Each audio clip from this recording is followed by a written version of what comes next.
So guys, here today to do Akame got Kill episode 10 review, right? I mean, whoa, Tatsumi and Esdeath. That's the first thing I want to talk about in this episode. Tatsumi and Esdeath, right? Esdeath, she totally has the hots for Tatsumi, right? And Esdeath, she's not bad looking herself, given though, given that it's still just an anime, know, she's pretty attractive herself, right? And Tatsumi, throughout the whole time, right? Basically, he was nervous about talking to her about wanting to leave the Imperial capital to join Night Raid. But even more than that, he was nervous because he was sharing the same room with her, right? She was there bathing, she was there showering, right? She came out in this little nice skimpy outfit, right? And for a minute there, I thought that we would see like some sex scenes go on, or Tatsumi would do something.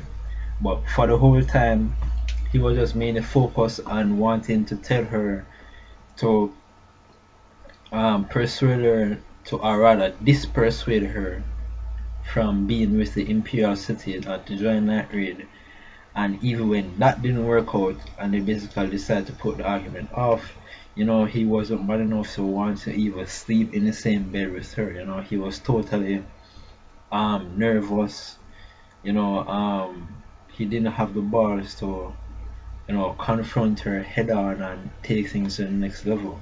And I mean, even if he doesn't have feelings that strongly for her, I mean, just help each other out, right?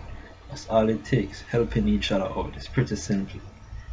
But yeah, he missed a golden opportunity right there. But as this, she still has the hearts for him.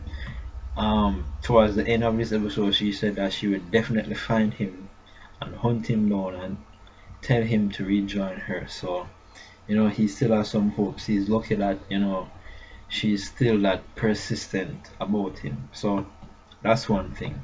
But another thing, right?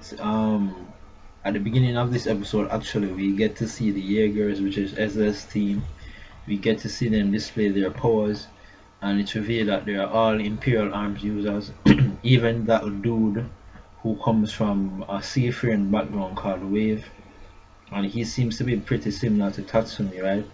Even his power, right? He has an Imperial arms that is like based off of Incursio, which is Tatsumi's current Imperial arms. It's based off that Imperial arms, and it more has a seafaring theme to it. I'm guessing that the danger beast that it was crafted from, or the capture beast that it was crafted from, it was crafted from a seafaring beast, because all of his powers have kind of a sea or water background to it. Even his outfit has a blue color, a blue feel, so it's more like a seafaring mode of a Incursio.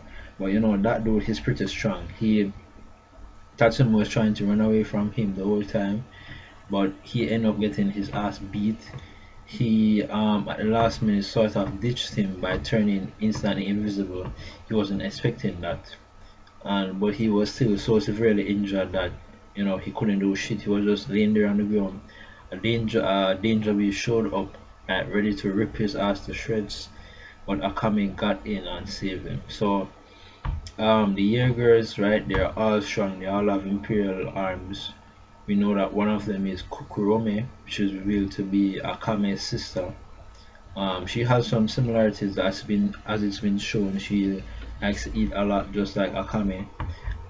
She seems pretty strong as well. She uses a similar type of Imperial arms. She uses the katana looking Imperial arms like her sister Akame.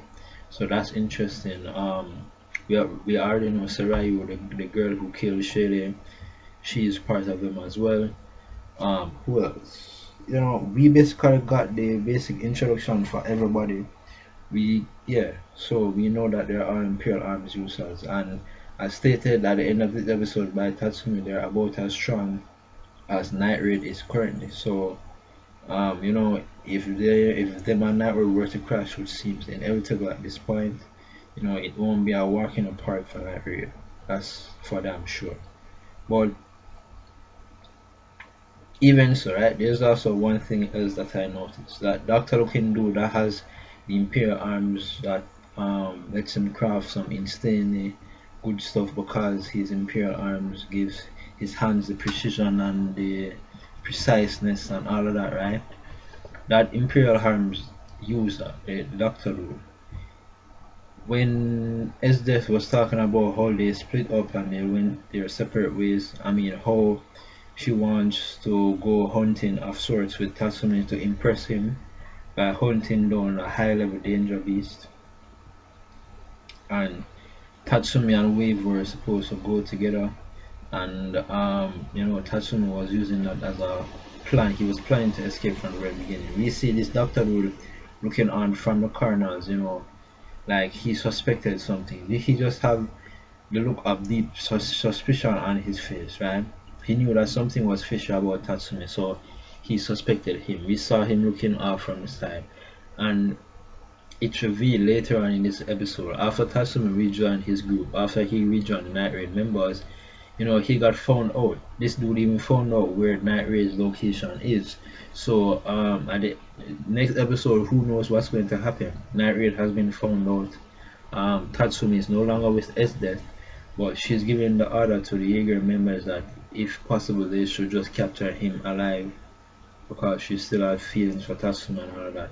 And she even says that she feels that she will see Tatsumi eventually in the future. So that's that. But overall, I thought that this was a good episode of Akame got killed. The whole similarity, yeah, and in fact, if you look at it, there's a lot of similarities in the teams between Night Rain and the Jaegers, right? Not just between Akame and Kurome, but Wave and Tatsumi. That's another similarity. Even their powers are similar, and so there's a lot of mirroring in that. In some ways, at least that we've seen thus far, there's a lot of mirroring between these two teams. So that's interesting in my opinion. But overall, I thought that this was a good episode of Akame ga Kill. So that's it. That's my review. Remember to rate, comment, subscribe. Sayonara.